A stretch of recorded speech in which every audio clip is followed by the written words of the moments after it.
Decadencia de la monarquía en Israel. Primer libro de Reyes, capítulo 14, versículo 15. La palabra del Señor nos dice: Jehová sacudirá a Israel al modo que la caña se agita en las aguas.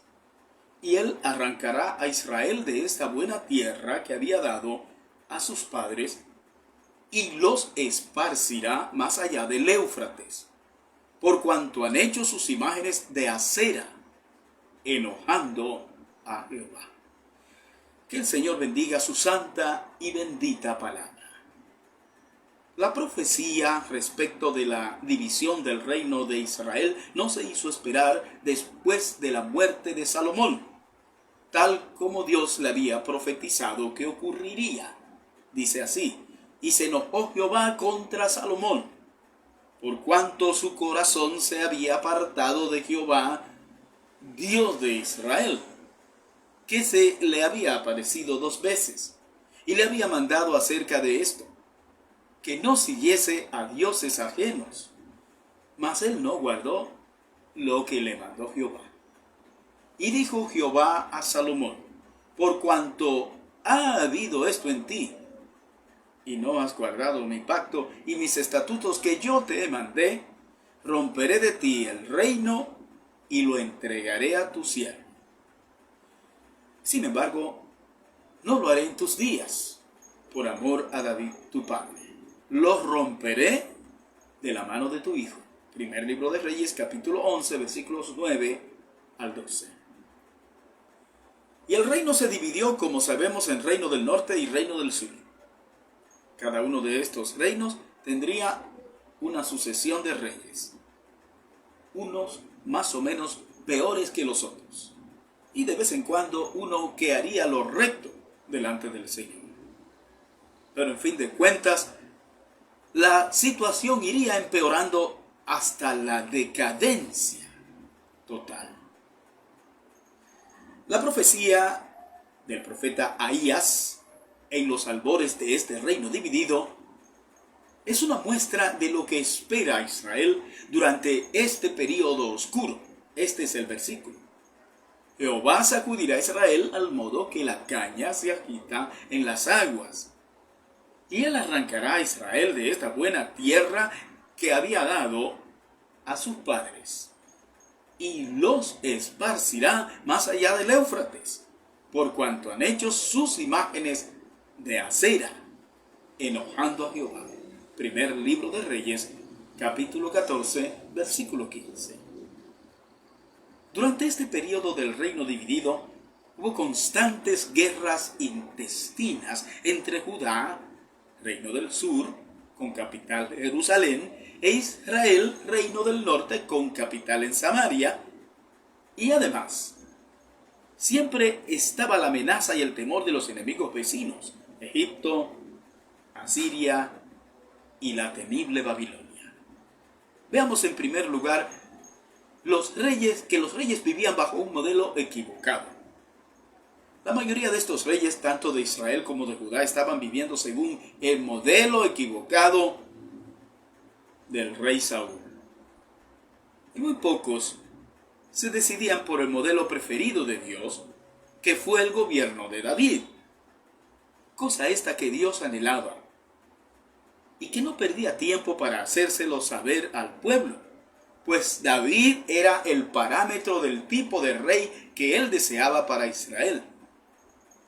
Que si bien es cierto, no era perfecto, era mejor que cualquiera otro rey humano que ellos pudieran tener. Esta añoranza divina de un rey conforme al corazón de Dios es algo que vemos expresado en la Biblia. Dice la Escritura: Asa hizo lo recto ante los ojos de Jehová, como David su padre. Primer libro de Reyes 15:11. Dios tiene un modelo, y Él no descansará hasta que sus hijos lleguemos a alcanzar la estatura de ese modelo. Dios nunca estará de acuerdo con lo malo o lo mediocre, ni se conformará solo con lo bueno, sino que Él exigirá lo mejor de nosotros, la excelencia. Jesucristo es hoy nuestro modelo a ser imitado, y esta es una demanda superior a la exigida a los reyes de Israel. Dice la Escritura, hasta que todos lleguemos a la unidad de la fe y del conocimiento del Hijo de Dios, a un varón perfecto, a la medida de la estatura de la plenitud de Cristo. Efesios capítulo 4, versículo 13. En segundo lugar, veamos la intervención de los profetas en medio de esta decadencia reinante en Israel. Fíjense que para que nadie en Israel alegara ignorancia, Dios levantó a hombres idóneos para anunciar su palabra, o sea, a los profetas. Y a través de ellos Dios ha de enrostrar a la nación su pecado. Y esta ha de ser una tarea muchas veces peligrosa. El hecho de que el profeta vaya al rey y lo enfrente en nombre de Dios por su mal proceder es considerado por los que gobiernan a la manera humana, a la manera carnal, como actos subversivos. Así que el profeta ponía su vida en grande riesgo cuando denunciaba los males y pecados. Y esto es algo que ocurrió con mucha frecuencia en la nación de Israel. Muchos profetas por esa causa fueron asesinados por decir la verdad de Dios. Esto es algo que se repite a través de la historia en el mundo. Todos aquellos que desempeñan un rol similar al de un profeta en las naciones modernas, como por ejemplo los periodistas que denuncian las injusticias que cometen los poderosos, ellos son conscientes del grave peligro que corre su vida al exponerse así, de tal manera, enfrentando el poder político.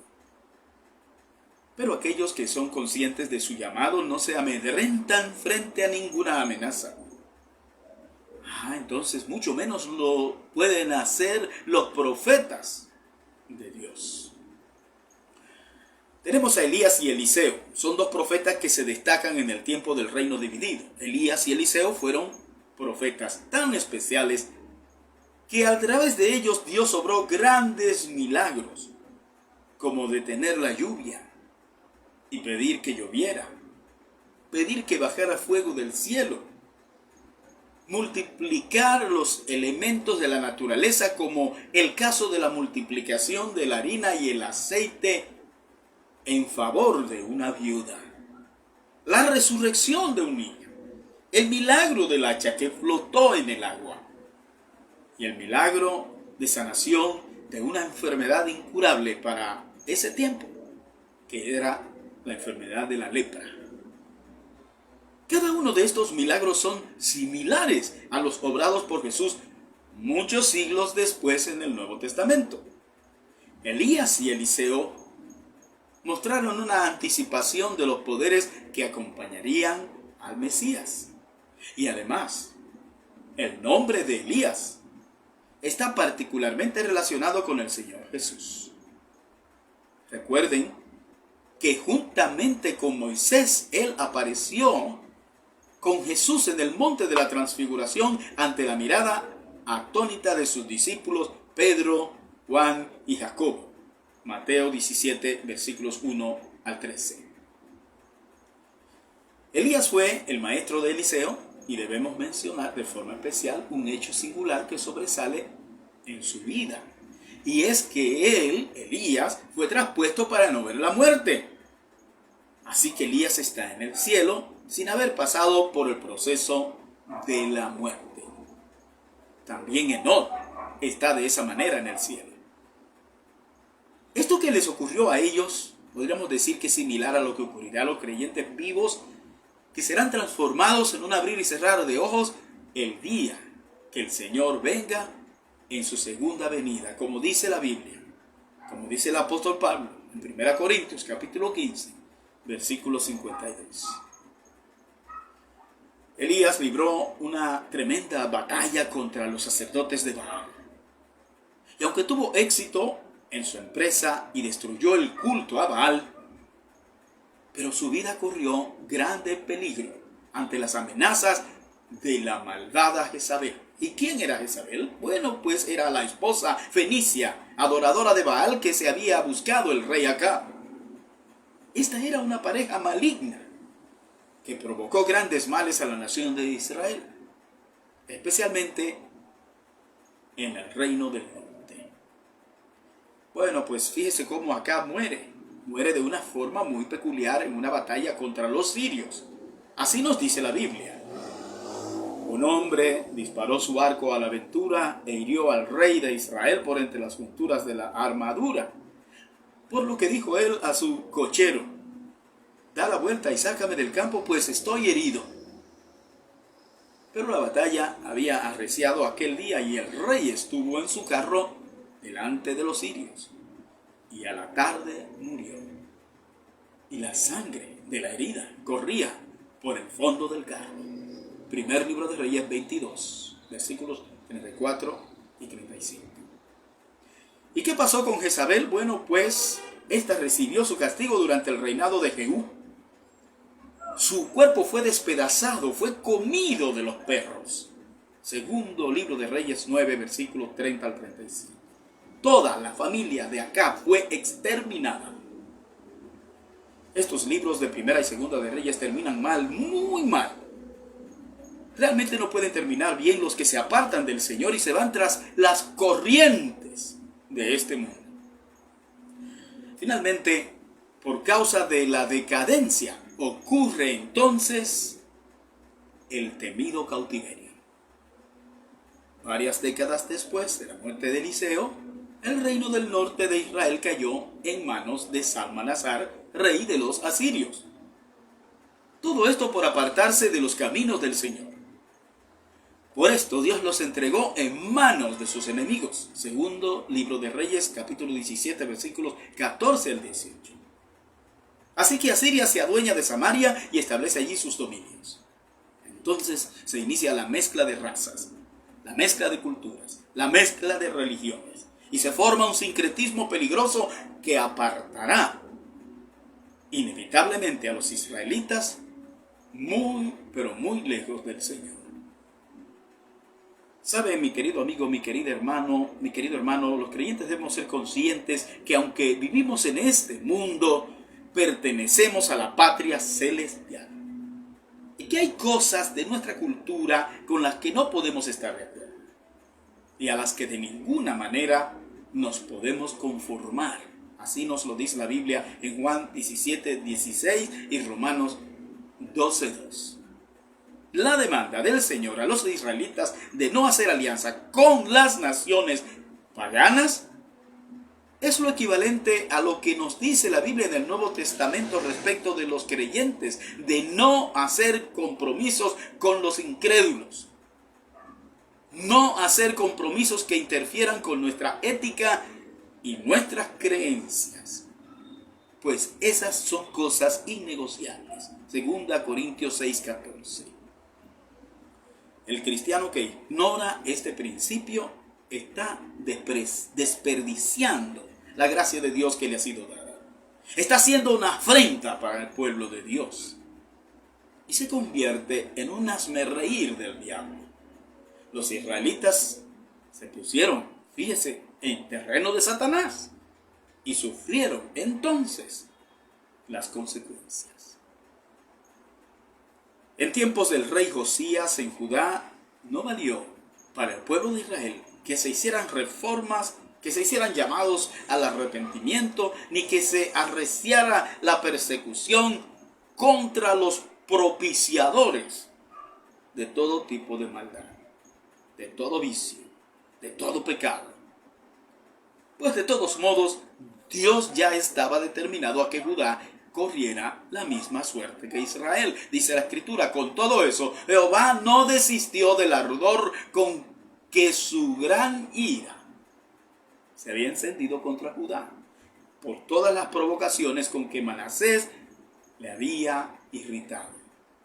Y dijo Jehová: bien quitaré de mi presencia a Judá como quité a Israel, y desecharé a esta ciudad que había escogido, a Jerusalén, y a la casa de la cual había yo dicho, mi nombre estará allí.